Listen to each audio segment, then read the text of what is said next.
One thing Dennis pointed out to me was that most of the underground churches in China are actually led by young people.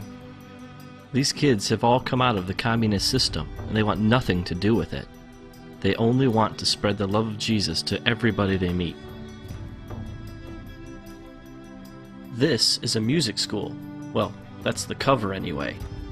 It's really a training school for students who want to be pastors. The government thinks they're simply learning to play instruments.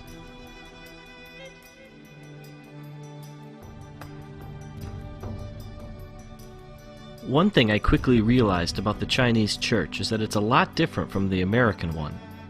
For one thing, they think a 4-hour sermon is short. In this church service, it's 120 degrees inside the building. The people meet for 12 hours straight.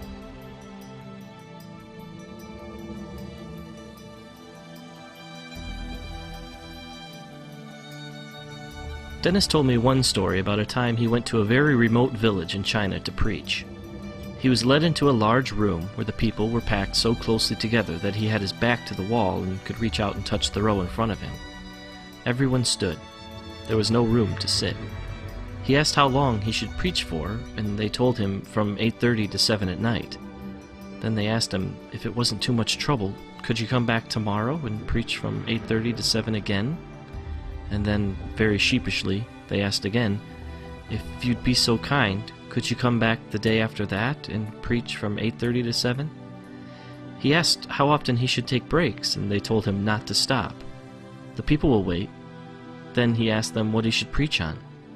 Everything, they replied, from Genesis to Revelation.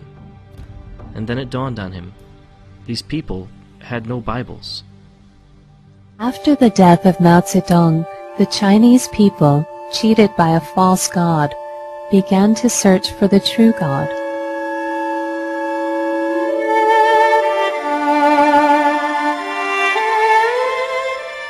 For the first time in their lives, people from the lowest levels of society came face to face with God's unconditional love, with Christ's sacrifice on the cross, and with the knowledge that in God's temple they had value and dignity.